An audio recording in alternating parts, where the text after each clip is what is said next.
I'm Dr. Ted Savenchenko. Savenchenko is English-speaking pronouncing because they cannot pronounce it the way it should be, which I don't mind.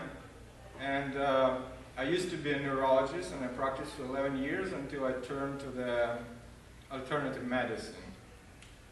It was a long process. In 2 words, I ended up with 2 modalities. In about 11 years, from neurologist, I turned into the person who is practicing the divine science healing, or healing with silent prayer, and homeopathic breathing technique, or Quet Siberian Qigong. So we're going to talk today about one modality, about this modality. Some other day maybe we can have a talk about the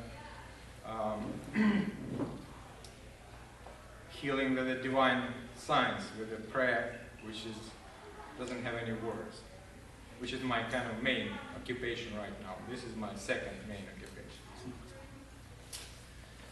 So please raise your hands who thinks that oxygen is good for you. Majority, right? Okay, I have a question for those who raised their hands. I have a good question for you. Why, if oxygen only good for you, why they selling you antioxidants everywhere? In drugstore, in health food store, in food store, they sell you everything with antioxidants. Juices with antioxidants, pills with antioxidants. You realize that anti means to antagonize, to cut the effect of something, and oxidants mean oxygen. So antioxidants are the substances to prevent the harmful effect of oxygen. Why they're selling you oxygen is good for you? What's the deal with that? You're buying it and you're using it. That means that maybe not everything is that correct with the statement that oxygen is good for you? What's the main function of the oxygen? What the oxygen does when it making a chemical reaction with something else? Rust. Oxidizing, which is a particular case with the iron is rust, right? Oxidizing means burning. Oxidizing is burning. And there is 2 possible ways of burn. With open fire, with flames, burning, like we see it like wood burning or anything else burning, or chemical burning with some other substances where the burning does not have flames, but it still goes on. It's produce energy, heat and energy, right? So that's what's happening in the body. Oxygen is reacting with the glucose, sugars, and other things, and producing energy. However, oxygen, when it's burning something, producing what? Ashes, right? Ashes. So the truth is that in the history of medicine, there were many mistakes. I'm all for science. I did conventional science twice in my life. I was a junior research worker at the Botanical Garden, researching the certain types of pines if they already separate tree, or that's just a modification of previously known. I was also a senior research worker at the Center for the Studies of the Results of the Chernobyl accident. I did the work for Ministry of Health of Ukraine to study what happened there and how much impact it had on people. So I know science is good. Science is interesting, precise, perfect, and useful. But let us ask a question. Is science all infallible? Is it all perfect? No, it's not. In the 17th century, the French Academy of Science studied the question about meteorites. Somebody asked them to study the question about meteorites, how the rocks falling from the sky. And after 2 years of studies, the conclusion of Academy of Science of France in Paris was that sky is a crystal sphere, and therefore with the stars attached to it, otherwise they cannot explain how the stars hanging there. And therefore no rocks can fall from the sky. And all these people telling tales about rocks falling from the sky are liars. That's the Academy of Science 2 years result of work. So science is not infallible. Science making many mistakes. Medical science, unfortunately, making mistakes. Let's just, one of them, thalidomide, the calming down pill, which resulted in gigantic trouble with the newborns who were born without no extremities, with deformed extremities, right? The science proclaimed it good. They did all they can. They were very meticulous and precise. They studied it and they say it's good. Is it good? No. So the same, unfortunately, happened with the studies of the oxygen intake. It was all known. It was all in open. There was a discovery made by Danish scientists who found that the presence of the carbon dioxide, which everybody considered a bad guy, right? It's a gas which is not good for you. Unfortunately, that's not true, and you've been taught wrong. The presence of carbon dioxide in blood results in the reduction of the affinity of hemoglobin to oxygen. What does that mean? That means that there is a special way of body distributing oxygen to the cells. It's not just diluted in the liquid of the blood. It's grabbed by the special molecule called hemoglobin, like a crab.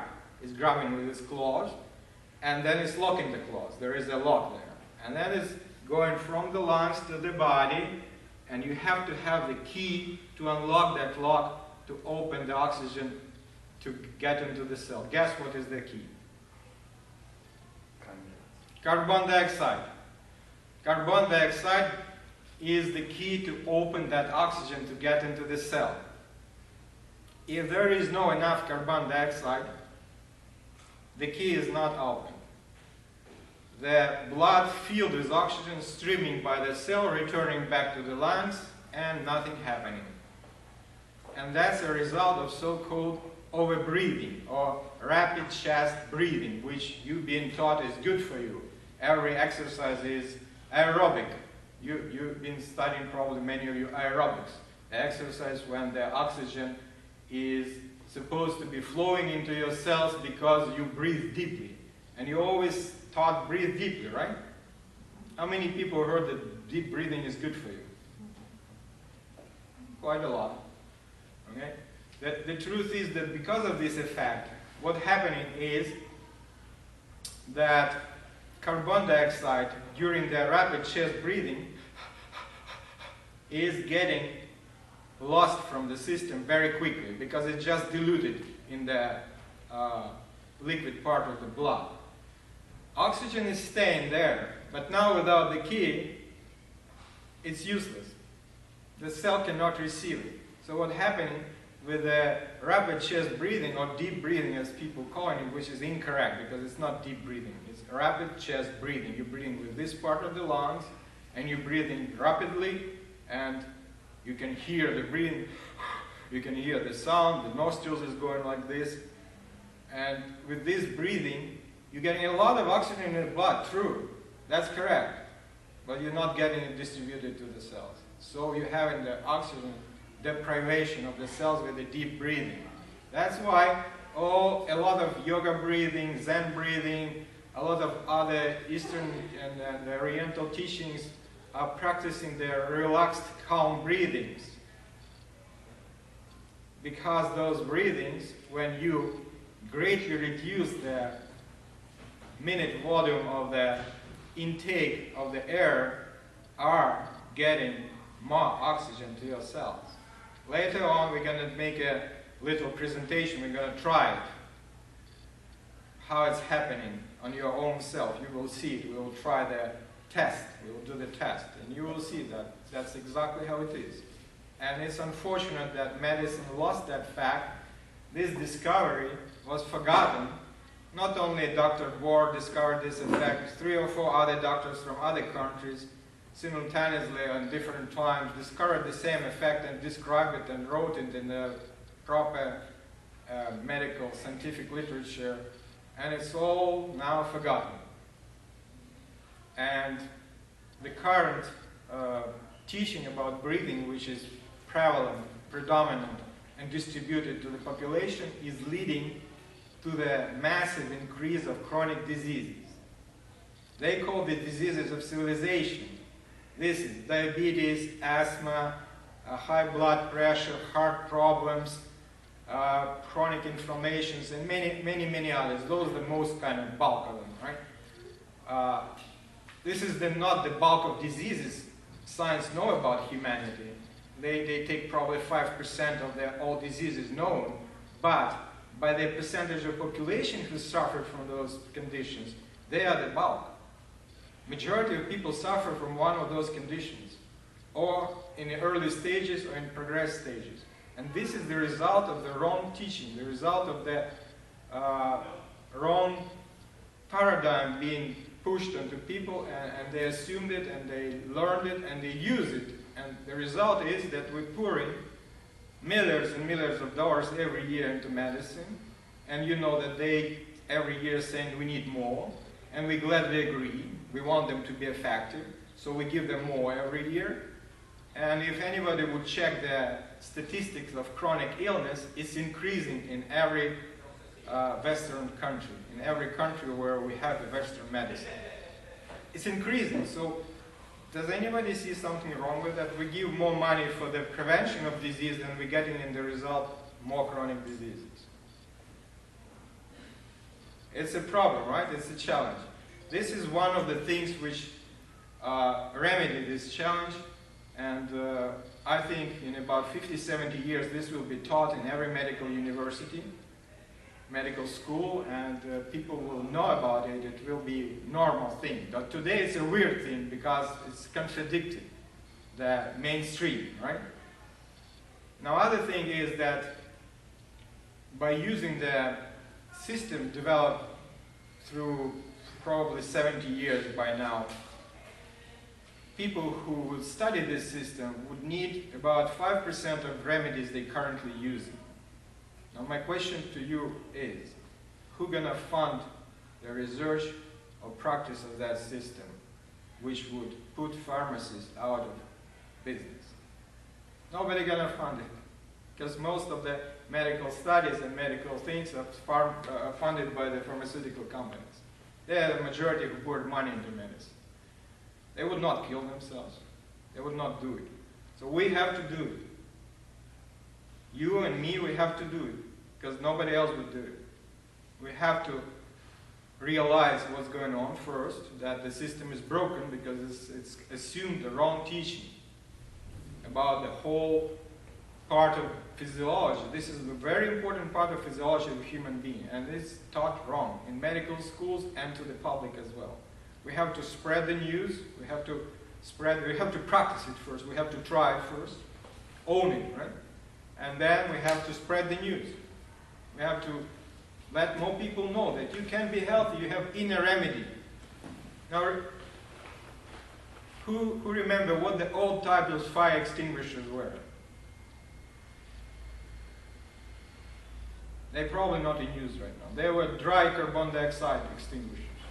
Carbon dioxide extinguish fire, right? It's stopping the process of oxidation, which is what? Antioxidant, right? Exactly the thing they're selling it.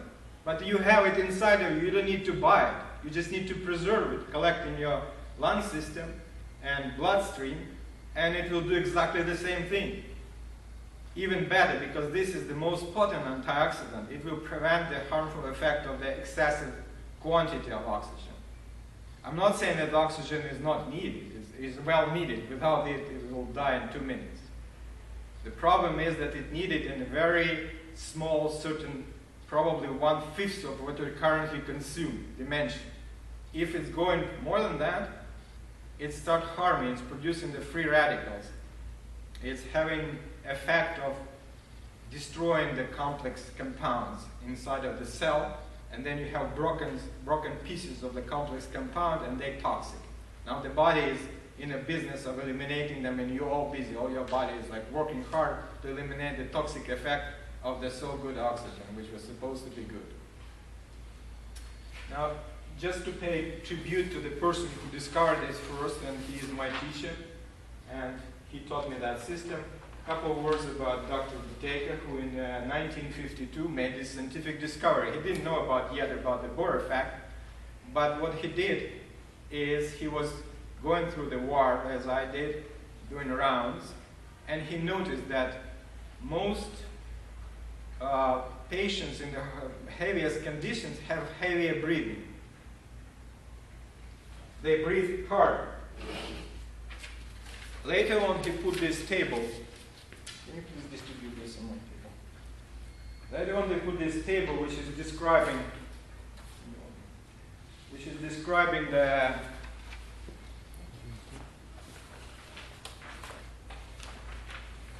laws of the breathing and the quantity of the carbon dioxide and oxygen in your bloodstream. But first, I also saw that myself. I saw that patients in very grave conditions have very deep breathing, which is ending up on the bottom of that table, chain stocks breathing. The chain stocks breathing is the breathing which immediately followed by death in next couple hours, maybe a day or two, max. And it's a very deep breathing and very frequent breathing. So what it does, it's completely wash out the bloodstream of the carbon dioxide, and that person is deprived from oxygen despite of very heavy and laborious and deep breathing. But why would you do it? It would stop the survival then? Let's just put questions to the end of the lecture, but it is automatic response of the body, because body is not reacting to the quantity of oxygen. Body does not measure quantity of oxygen. Body measures quantity of the carbon dioxide.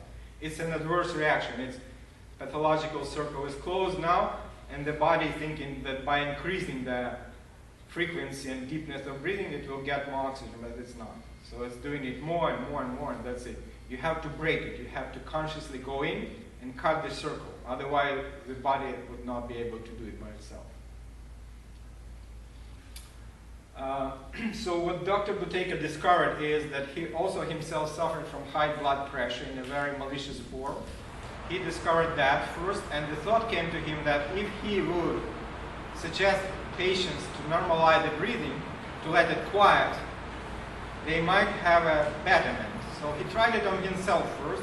He had an attack of high blood pressure, and he tried just to sit down, relax, very important word, relax, and quiet down his breathing.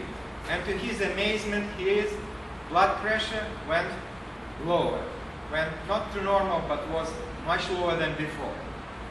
He was very happy with that because he felt good, so he started investigating, and as a result, all this system of knowledge was born, which by this time processed probably about 800,000 people already studied this system, mostly in that hemisphere, in the Asia and former Soviet republics, Russia, Europe, and now it's coming here to North America too.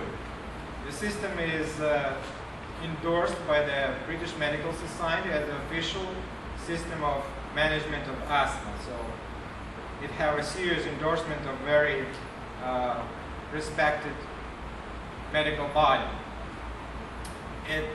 Centers of the studies and teaching of this system exist in America, and several people teach it in Canada, in Australia, and Europe. So it starts spreading now. This is the first 20 years of spreading. It probably was never presented in New Market yet, so probably this is a historic event, the first presentation.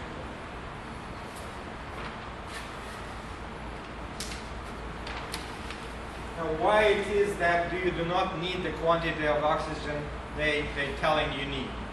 It's a historical background, it's the big theory, but there is something to it. I think it's good to know. Please raise your hands who know from the history of Earth, how it was created, what is the great oxygenic catastrophe. Nobody heard about it. Anyway, this is the level, the blue one is the level of oxygen in the atmosphere of Earth. This is the millions of years, so this is 800 millions ago. This was the percentage of the oxygen in the atmosphere.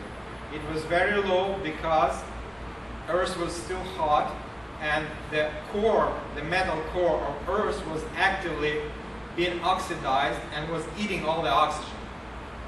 Also on the other side, in the oceans, were no green cells, green algae cells producing oxygen. So the level stayed low. Now 600 years ago, 600 million years ago, sorry, and at that point, some primitive cells already existed. So the cell, as we know, already was born in the oceans.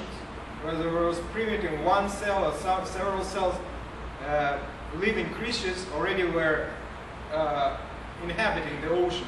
So the cell was used to that level of oxygen. 600 million years ago, the oxidation of the iron core of the Earth was exhausted. All the iron was oxidized. And it stopped consuming oxygen. On the other hand, the green algae appeared in the ocean and started producing back the oxygen from the carbon dioxide, consuming carbon dioxide and producing it. That caused a sharp increase of the oxygen in a very short millions of years, but for us it's very short as we studied this whole thing. Quite quickly. The oxygen rises quite quickly. That created, so-called scientists name it the Great Oxygenic Catastrophe, which is the extermination of all previously created live creatures. They all died out because that level of oxygen was toxic for them. Only some of them survived, adapted. And this is the level of carbon dioxide, how it was dropping after the oxygen went up. So you see the opposite picture. So your cell, we don't have the data for this period for carbon dioxide because it's impossible to get. This data is got from the drilling in the Arctic and the Antarctic oceans of the ice, and then getting from deep, like 7 kilometers ice, the container of atmosphere at that time, because it's like a frozen snapshot of the atmosphere. But we don't have for the carbon dioxide. They didn't get it. So basically what this theory is telling us that the cell was used to this level of oxygen and this level of carbon dioxide. And now it's upside down. Carbon dioxide disappeared, oxygen went up. And thus the cell is suffering. It's trying to protect itself, and how it's protecting itself? It's trying to keep the carbon dioxide in by putting the thicker wall. What is the thicker wall in the human cells? Mucus in some cells, in other cells, what? Cholesterol. It's surrounding itself by wax. Cholesterol is wax. In one of the first groups I was attending was a man who, after practicing for 3 weeks the system, started leaking the wax from his rare part. It's like the same like candles made from, maybe a little bit more liquidy. So he was not a medical person or anything, so he asked the instructor, who was my teacher at that time, what's going on. He said, well, collect this thing and get it to the lab. So he collected that wax dripping from his rare coal, and he went to the lab, and the lab got back to him in 3 days and said, where did you get the pure cholesterol in this quantity? Did you rob the pharmacy or something? You're not supposed to have this substance in your possession. And he was leaking it because after he normalized the level of carbon dioxide, cell does not need any more wax around it to protect it, so it's throwing it out, right? So that's what's happening to those who practice in this system. They getting cleansed. In first months, they getting several cleansing attacks. And that's why the system also is not that popular, because you have to survive them kind of. They feel like disease. But this is not a disease. This is disease in reverse. After each of those diseases, you're getting better. You cannot get better after disease. You're getting weaker after disease. But this is opposite of disease. However, it runs like disease. You're getting like inflammation or sore throat or stomach aches or the joint aches when they're cleansing. When the cells there are getting rid of all the things they accumulated through years. Also, the remedies you took like 15, 20 years ago, getting cleansed through your system, your urine smell with remedies you took 20 years ago. That happened to me. I forgot that I took that antibiotic 20 years ago. I'm a doctor, I forgot. I deal with remedies every day. And all of a sudden my urine smell and color like that antibiotic. And Oh, okay. It was somewhere in the liver stored, right? Because it's toxic, so the body is packing it somewhere and surrounding by the fat to prevent it from toxic effects. So it's trying to eliminate it by hiding it somewhere. After I start practicing, it get out. And so everyone who was taking some serious remedies will have this cleansing effect. Now, every group of people who is listening to this lecture is passing through the test, which is a rapid chest breathing test. They're telling us it's good, so we're going to do it. We're going to try for a couple of minutes to breathe rapidly through the chest. Together. Now, if anyone of you have serious problems with health or on a serious medication or had any operations with the things, artificial things put in your body, pacemakers for the heart or any other heart valves or something, do not do this exercise. I would not ask you to reveal who is here sick or who is healthy, but just let you know that who have a serious problem or taking hard remedies, do not do this exercise because it can seriously aggravate your condition. But for everybody else, we're going to do it in next 1 minute. We're going to breathe, or 1.5. I don't think we're going to be able to do it more than 1.5. We're going to breathe rapidly through the chest. As the current model of teaching saying us, it's good for you, it's going to get you more oxygen. Let's do it, okay? Ready? Okay, we're going to do the rapid breathing chest. Chest breathing.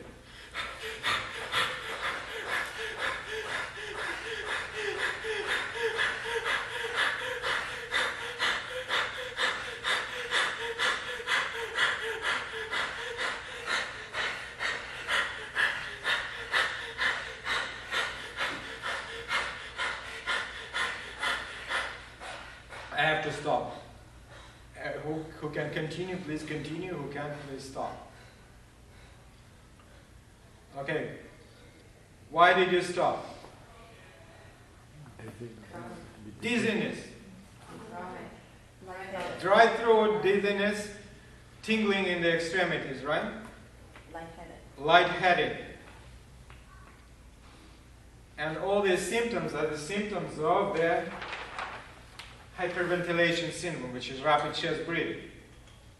You had like numbness in the extremities a bit. Somebody can experience headache, chest aches, some other aches in the joints or elsewhere where the chronic inflammation or chronic diseases. And if you continue this test, you will faint. The brain would shut up and shut itself down. Coincidentally, Canadian Heart and Stroke Foundation put these signs of early signs of stroke, which is very well connected to what we just experienced. As a neurologist, I can explain to you that your brain became deprived of oxygen because of this breathing, and the brain is getting to shut down. To prevent the bigger damage, the brain has this preventative measure. It's shutting itself down. When it's shut down and you're unconscious, the brain is consuming less oxygen and thus can conserve itself and prevent itself from bigger damage. This is coincidence? I think not. This is not coincidence. This is the law. The rapid chest breathing leading to all these diseases. And we're practicing it every day because we've been taught so. Now what is the remedy to this? The remedy to this is opposite. It's called the Quet Siberian Qigong, I call it, or homeopathic breathing. You breathe less. How do you do that? We're going to try right now the first exercise which is taught in this course. And even that primitive first exercise, you already will be equipped to help yourself. You can practice it already, and you will feel better every day. You will feel more energized and better.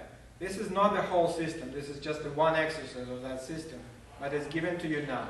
It is very simple, and let you not be fooled by simplicity of it. This simplicity was born out of 20 years of search and struggle and patience and many other things, and it boiled down to a very simple technique. You're sitting down and you're relaxing. If any of you studied any relaxation technique by now, this is the time to use it because these studies will be useful. If somebody, some people, you never studied any relaxation technique, you're just relaxing all your body. Your eyes might be closed or open, it doesn't really matter. Sometimes it's helpful in the beginning to have them closed.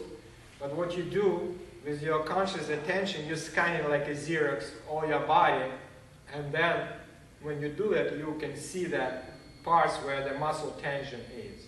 So you're relaxing any part you see is tense. Usually it is shoulders, wrists, face, stomach. You're going a couple times, like 3, 4, 5 times with that scanning of yourself, mental scanning of yourself, and you're relaxing all your body. But then the most important part, you're relaxing the diaphragm. Who knows what diaphragm is?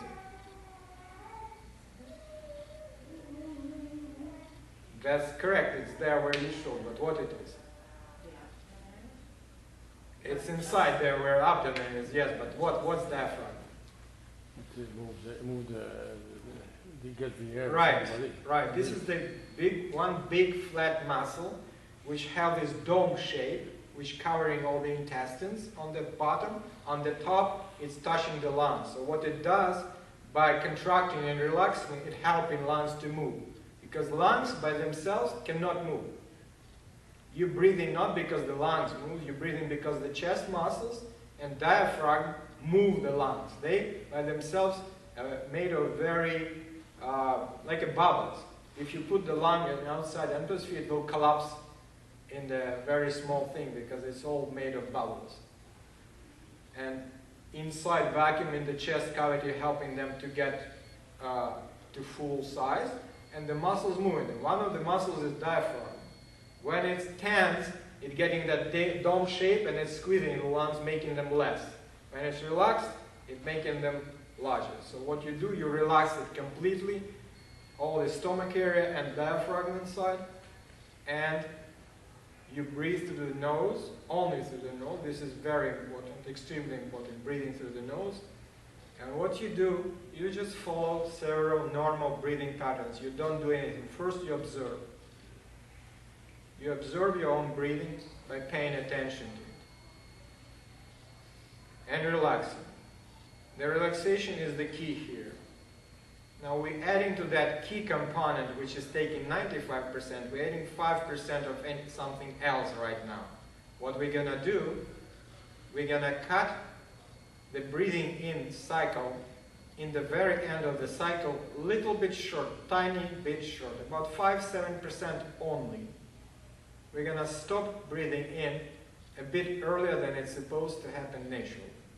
So we make it a bit shorter. We're not in any way squeezing ourselves or trying to prevent from breathing. We're just following the normal breathing pattern and cutting it a little bit short. Then there is a distance between pause between the breathing in and breathing out.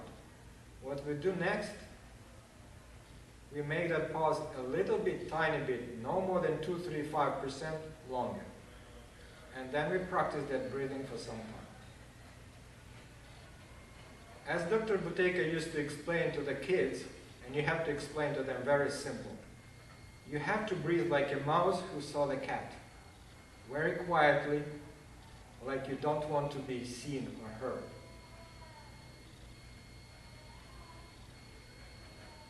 And we're also breathing into the stomach. The last very important part of this technique is that you're breathing down, all the way down. The key word here is to allow. You allow, by relaxing, you allow the air to pass all the way down, very gently and slowly, all the way down to the stomach. The last thing, you're raising your eyes, either open or closed, up. You're looking up.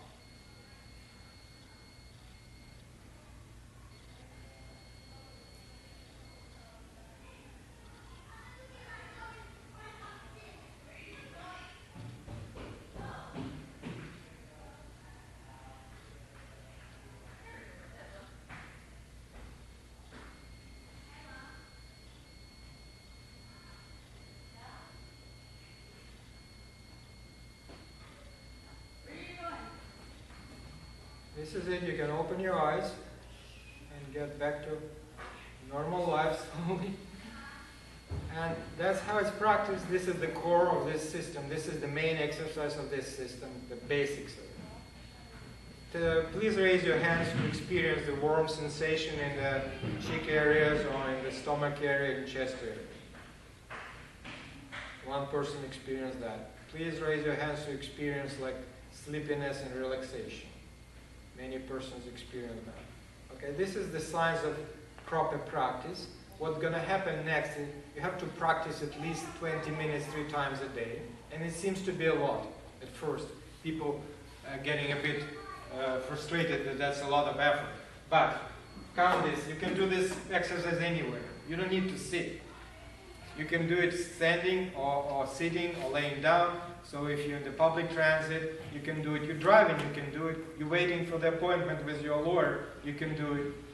You're waiting for the friend, you can do it. You're watching TV, you can do it. So by this, you can grab like 10 minutes here, 5 minutes there, and by the end of the day, you can have your 1 hour. And this is the minimum requirement to start it. If you cannot do 1 hour, do not start it. Probably would not do good because the cleansing effects. Remember, the cleansing effects will come on 2nd, 3rd weeks, and you will experience kind of like disease-like symptoms, which is very good sign. It means that you practice good, and you have now the higher level of carbon dioxide, and this helping your body to get rid of unnecessary stuff. So you open your own remedies. You open the box of your own remedies, and you need to go to the pharmacy less and pay them less because you have your own. Would they like it? No. Would you like it? Yes. The first thing you will feel that level of energy will grow up. You will feel more energized. A lot of symptoms with spine problems and pains in the spine will be gone. Many things will be gone in first 3 days, 4 days. And if you continue to practice, they will stay that way. Now what will happen next several minutes if you continue practice like we just did? The body will send the quantity of the carbon dioxide will rise, and the body will send to the brain the impulse that has too much carbon dioxide. So you will have this like breathing like this, instinctively.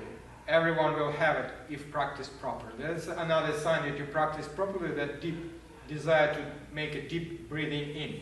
So what you do? You can do 2 things. The best thing is to choke it, forcefully to stop it. So you don't do it. It started, but you're stopping it. If you can't, and it's already went through and you already breathe in, what you do, you're breathing out very, very slowly and gently and stretching the breathing out period like 3-4 times. By this, you eliminate the possibility of losing carbon dioxide which you already accumulated. This is one thing, and yeah, that's probably it. You're equipped now to practice at home. It is suggested that for average healthy person to take several weeks of practice with the instructor, who I am. There is 3 or 4 more in Toronto area, people who teaching this. For the people who have serious illnesses, they cannot practice without no instructor because there is a lot of details, and you know the devil is in the details, right? You know the saying. So you cannot practice by yourself if you have any disease or serious disease. It's not advised. Why it is so? Because the breathing act is very intimate and very old. The circles which is employing the breathing are closed down in the very deep structures of the brain, very old structures of the brain. They made to resist changes. Well, the body would push back. If you push on it, it will push back. It will re-establish the pattern, but it will be wrong. Your breathing will completely go amok. And then you need like 2 months just to get normal, if you do something wrong without no instructor. So the key word here is very gentle and slow change. And this is the pattern of the breathing. What we do, we teach in body to breathe differently. It has to be done very, very gently and very slowly. If it's done in 1.5, 2 months, then everything goes right and the body learning new pattern. And in 2 months, you will see that you're breathing and nobody can see anything move. That's the desired aim. Now, I'm going to give you handouts, which is describing little bit of the descriptions of what leading to the deeper breathing, which is leading to disease, and what leading to the quiet breathing, which is leading to better health for you. So on both sides of this give out, you will see the different things which you can study at home or here, and you will realize more about this breathing, what's actually going on, okay? So I'll give 4 to this side. I hope I have enough for everyone.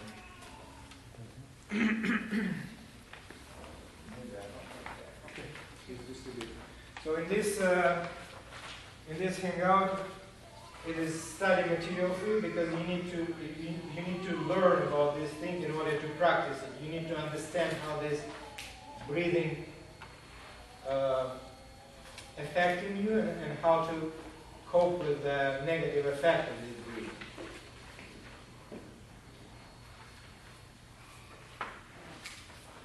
Now we're also going to run the workshops in this breathing. So whoever wants to enroll in the workshop, I distributed the forms right now. And they can do it by filling the form and giving it back to me, and the person will be contacted with the dates of the next workshop. We also need people who would be ambassadors of this technique, who would be spreading the word about this technique, so you can enroll yourself in the form and check mark that you don't want the course, but you want just to ambassador, or just put your email down if you want to receive the newsletter about this technique.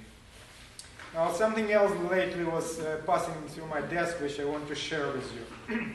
You know that Pope, who is a very influential person, he is influence on the minds and hearts of the millions of people around the world, lately issued an encyclical, which is the advisement letter from the Pope to the people, to the believers, about the environment.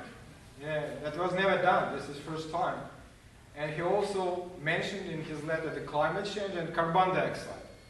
So before that letter was issued, this encyclical was issued, the group of retired NASA scientists wrote a letter to the Pope where they warning him of over presenting the case of the climate change. So that's what they wrote. They led by the engineer by the name Harold Drawing.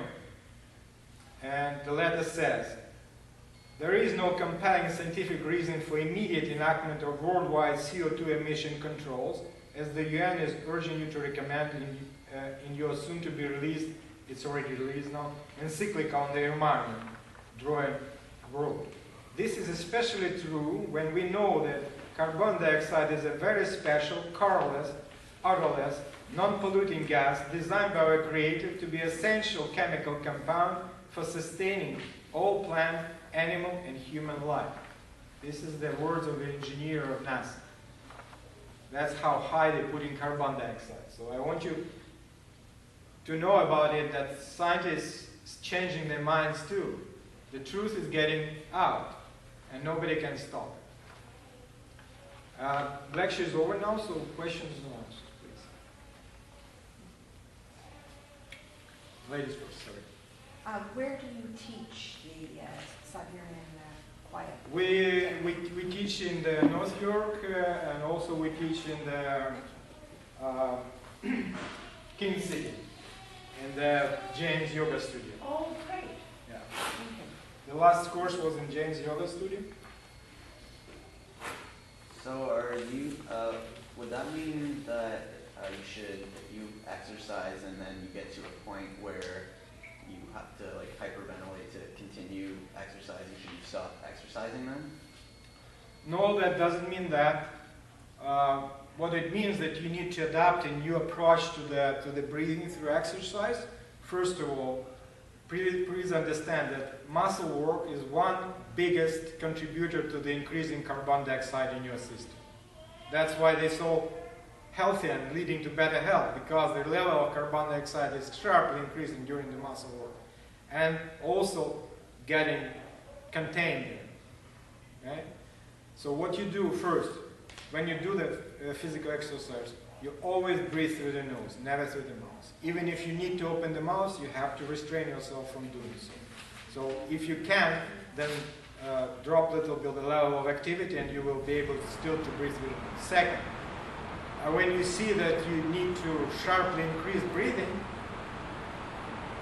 try to keep it down. Don't do it. Don't increase it intentionally. Do the lowest possible level at that point. If it's still very high, you can do the lowest possible level at that point. And the last one, when you finish, try to quiet down your breathing as soon as you can. Sit down, lay down, relax, and try to get it quiet as soon as you can. The faster the better. This is it. Yeah. And what about yoga? You mentioned yoga. What the yoga exercise, are they good in the system? That's you will find in the handout that yoga, Qi-Gong, Tai Chi excluded from the factors increasing deep breathing. Why they excluded? Because this is the whole systems. They're not only teaching you to deep breathing, they're teaching you everything together.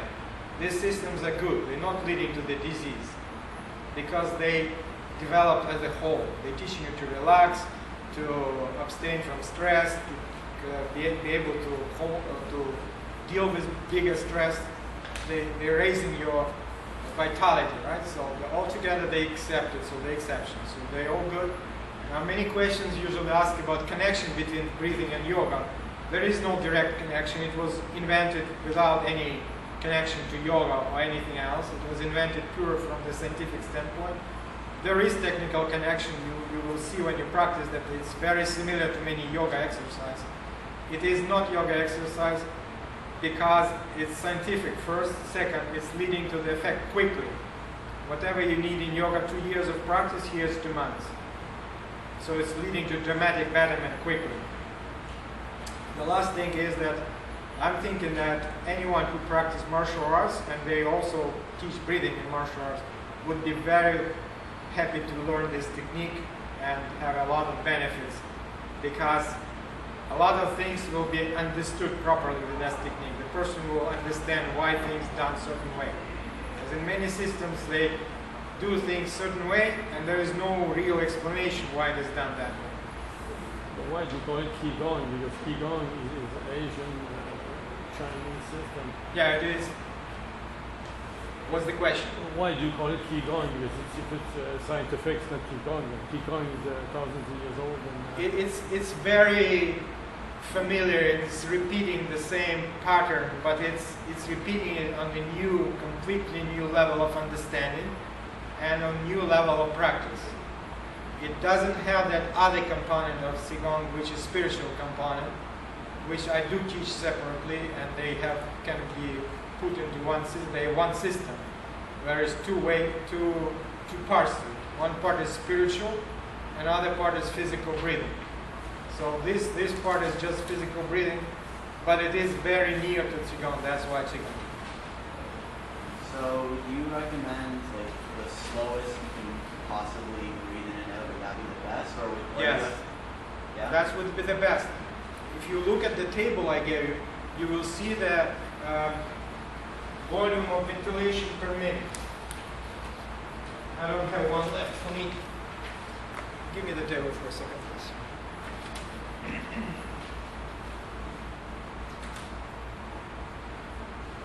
Respiratory volume per minute. This is how much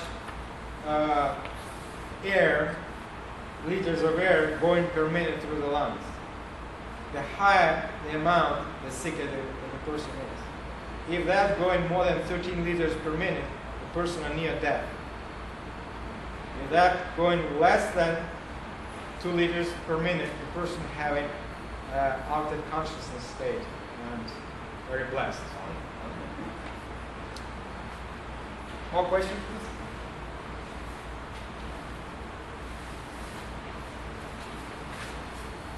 Thank you very much for attending. I was glad to see you all here.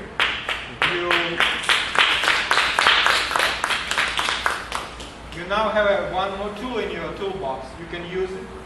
If you want to develop it, sure, go ahead, develop it. Contact me, learn online, whatever you want to do. If you want to take part in the spreading of this knowledge, I will be glad to talk to you. Please talk to me personally, and thank you again. I was very happy to see you. Thank you.